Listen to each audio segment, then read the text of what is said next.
I don't need to really talk to you about the importance of broadband. I think you all realize what it means to a sparsely populated state like North Dakota. Ever since I was a legislator, starting back in 1985 and serving on the House Appropriations Committee, we have been always working on how to take advantage of the internet and all of the things that the MS-DOS world can bring to us, and all of the other opportunities that means for a rural state. And looking back on it now, as I think of the days when most people in North Dakota did not have a PC, you cannot help but be struck by the incredible amount of progress that we have made. It is truly a different world in terms of the amount of connectivity.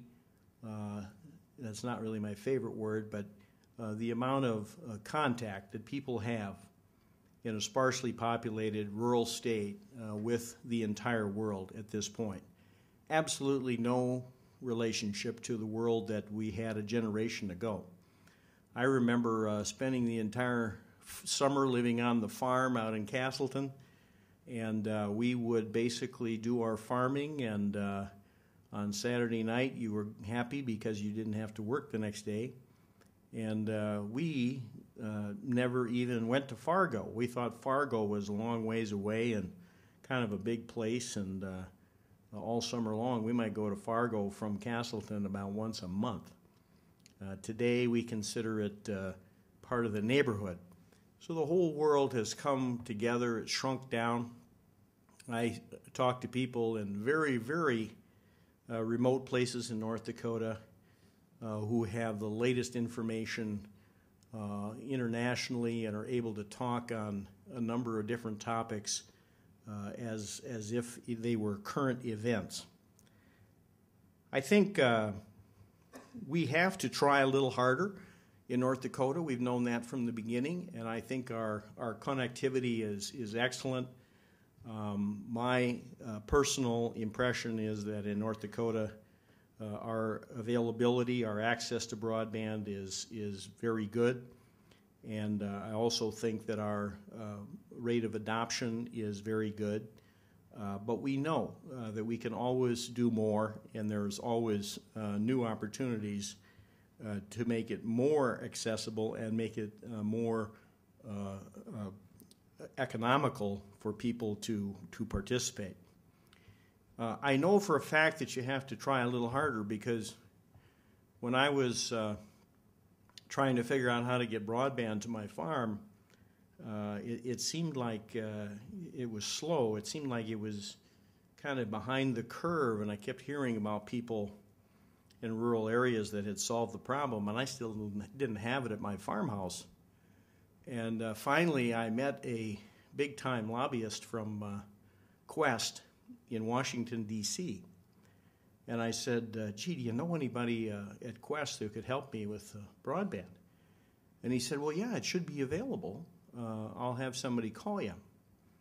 So I kind of forgot about it. About a week later, I got a call from the director of, strategic expansion or something at Quest, and he said, you wanted to know about broadband. And I said, yeah. I said, I'd really like to have it. Like, when do you think it might become available in my neighborhood? And he said, well, it's available right now. And I said, no kidding. I said, I never heard a word about it. I've never gotten a flyer. I never heard anything on the news. And he said, well, we're haven't quite gotten around to figuring out how to roll this out. And I said, well, I want to get on right now. How do I do that?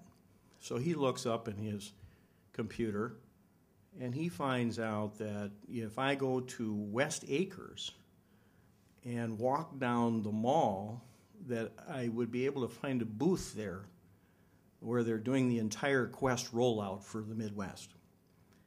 And I said, okay, whatever it takes. Sure enough, I go down to West Acres. I walk down the mall, where they're, selling candies and cookies and children's books and all the stuff.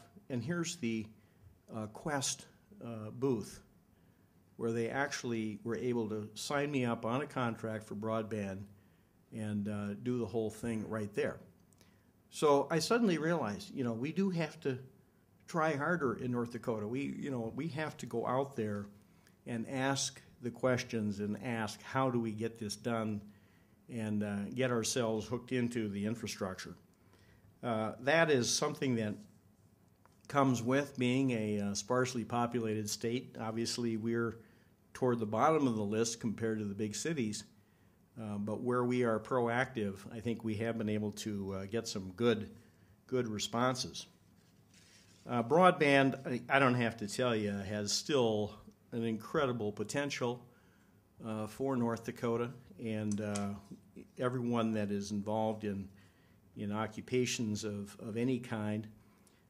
We need to determine exactly where we are in this process. And Brian talked about mapping. We do need to do some formal mapping of the state. I think it is, no longer the case where we can just say, oh yeah, our availability is getting really good, or our adoption is very good. We need to know exactly where we are with that and begin to measure our progress now as we try to come out to a 99% connectivity. This is this is a big deal on so many levels. Education, for instance, is one thing that I'm familiar with. We're working through the Commission on Education Improvement to do a number of things having to do with distance learning and whatnot. How do you keep very small rural schools operating with a very high quality product over the long haul? And obviously, if we are going to teach a handful of kids in a small high school in North Dakota to be highly proficient in mathematics and science and to take several years of a world language, we're going to have to come up with a solution that involves technology. We are not going to be able to afford to put a Spanish teacher of high quality and a calculus teacher of high quality in every school building in North Dakota. That's simply not in the cards. So the answers lie in connectivity and broadband, and we have to pursue that aggressively because time is marching on, and some of these schools are looking at this and face a dilemma, trying to decide how they're going to keep up. My impression is that, overall, whether it's in education or agriculture or healthcare or whatever, that our level of availability and our use is very good. I'm not the one to say. There are people here in these various areas that will be able to tell us exactly where they feel we are and what we need to do to make improvements. But it is about better education. It's about more jobs, higher quality jobs, which is something that the Hoeven administration has been dedicated to from the beginning. It's about improved health care in a sparsely populated state. And overall, the quality of life of people who live in a rural area, in a remote setting, has the potential to be improved dramatically. Those people are no longer going to be isolated from the world. That means they can be productive members of our society and, in fact, the global society without having to move from that farmhouse where they live. Fantastic opportunity for a rural state. If we keep all of these things in mind, make a commitment to remain competitive globally, nationally, of course, as well, but now more than ever, we're thinking in terms of what we need to do to compete with the rest of the world. And I think we do have the panel members with us today who can tell us exactly what are the next steps and some of the things that we need to do to remain competitive.